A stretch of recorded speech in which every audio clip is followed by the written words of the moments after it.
Assalamualaikum warahmatullahi wabarakatuh. Kisah Karomah Sayyidah Nafisah. Sayyidah Nafisah ialah salah seorang keturunan Sayyidina Ali bin Abi Thalib. Sayyidah Nafisah adalah puteri Hasan Al-Anwar bin Zaid bin Hasan bin Ali bin Abi Thalib. Menurut Imam Al-Manawi, Sayyidah Nafisah dilahirkan di Makkah tahun 145 Hijriah, kemudian berpindah ke Madinah dan mendapat didikan di sana. Dari umur 6 tahun, terdapat tanda bahwa Nafisah gemar beribadat. Pada malam hari, beliau banyak melakukan sholat tahajud dan berzikir. Sesudah menikah dengan Ishaq bin Ja'far As-Siddiq, mereka pindah ke Mesir. Hidupnya sederhana di Mesir, mereka tinggal di rumah Jamaluddin Abdullah Ibnul Jassas. Di antara sahabat dan jirannya yang terdekat ialah sekeluarga Yahudi, yang mempunyai seorang anak perempuan yang lumpuh seluruh badan. Kisah Karamah pertama. Anak orang Yahudi itu sangat dekat dengan Sayyidah Nafisah, dan meminta agar dia dapat tinggal bersama Nafisah. Pada suatu hari, ketika Sayyidah Nafisah sedang mengambil wudhu, air wudhunya Nafisah mengalir, membasahi kedua belah kaki anak yang lumpuh itu. Tiba-tiba, dengan izin Allah, anak orang Yahudi itu sembuh, hingga dia bisa berlari-lari. Melihatkan keadaan anaknya yang telah sembuh, si ibu anak Yahudi itu terus berlari ke rumah Nafisah, setelah mendengar cerita dari anaknya. Sedangkan Nafisah ketika itu sedang sholat, dan tidak tahu apa yang berlaku. Melihat keadaan yang menakjubkan itu, Sayyidah Nafisah terus menadahkan tangan, dan bersyukur kepada Allah, atas limpah rahmat Allah yang tidak terhingga itu.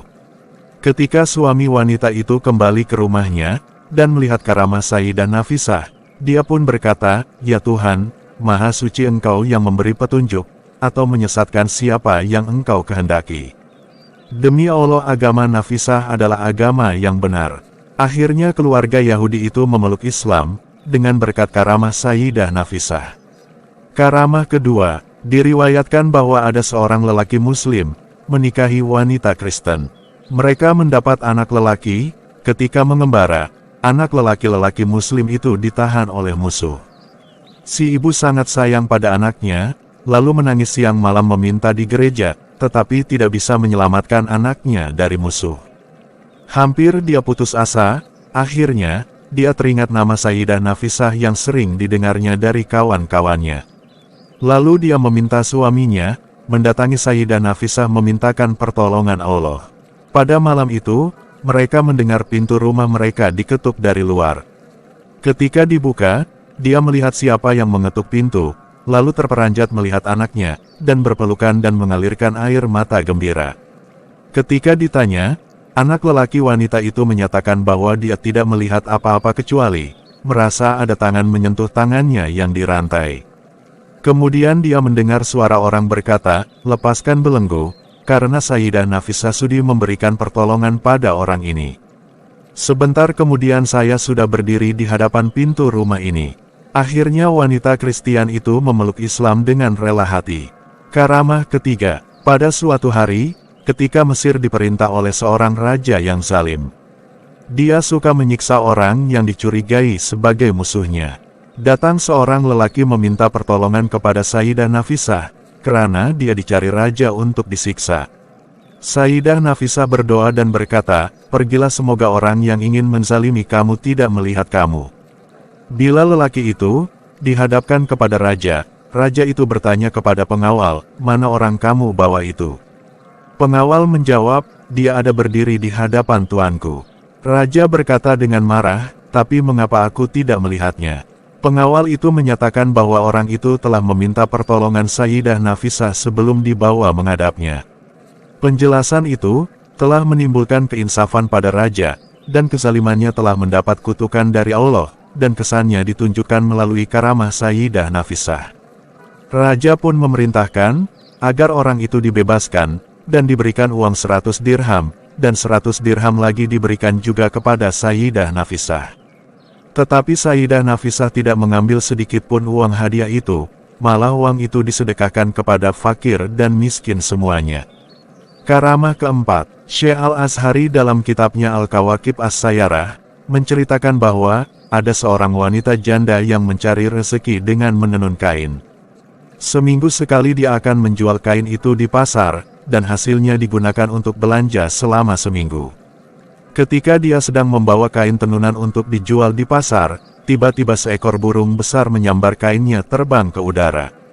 Puas dia menjerit, dan dia pun menangis di tepi jalan, karena tiada uang untuk membeli makanan untuk anak-anaknya.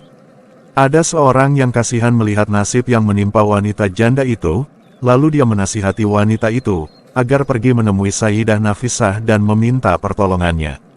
Kemudian, Sayyidah Nafisah pun berdoa. Kemudian Sayyidah Nafisah menyuruh janda itu pulang, dan meredakan kesedihan hatinya. Petang itu, ada sekelompok pelaut datang ke rumah Sayyidah Nafisah dan bercerita bahwa ketika dia sedang berlayar di laut, perahu mereka telah bocor. Habis semua pakaian mereka dibuat untuk menutup lubang di perahu mereka, tetapi air masih memasuki perahu juga. Tiba-tiba seekor burung melepaskan segumpal kain dari udara, hingga dapatlah mereka menutup kebocoran itu, dan selamat sampai ke pelabuhan. Kami datang menyerahkan nazar kami sebanyak 500 dinar, sebagai tanda syukur kepada Allah, kata wakil mereka kepada Sayyidah Nafisah. Sayyidah Nafisah bersyukur kepada Allah. Akhirnya semua uang itu, diberikan kepada janda malang itu, untuk mengganti kerugiannya. Sejak itu, kesemua anak janda itu diserahkan untuk berkhidmat kepada Sayyidah Nafisah. Sayyidah Nafisah wafat pada tahun 208 Hijriah, dan dimakamkan di rumahnya sendiri. Seluruh penduduk Mesir menangis apabila mengetahui berita kematiannya, Sayyidah Nafisah. Beberapa waktu kemudian, suaminya Nafisah ingin memindahkan jenazah Sayyidah Nafisah ke perkuburan Baqi di Madinah, supaya dekat dengan makam Nabi Shallallahu Alaihi Wasallam. Tetap penduduk Mesir merayu agar dibatalkan niatnya itu. Namun, suaminya Nafisah bertegas untuk memindahkan jenazah Sayyidah Nafisah ke Madinah. Pada suatu malam, suami Sayyidah Nafisah bermimpi berjumpa dengan Rasulullah Shallallahu Alaihi Wasallam yang berkata, "Wahai Ishak, janganlah kamu halangi kecintaan penduduk kepada Nafisah, karena Allah memberi rahmatnya kepada mereka," berkat Sayyidah Nafisah. Semoga kisah ini bisa menginspirasi buat kita semua.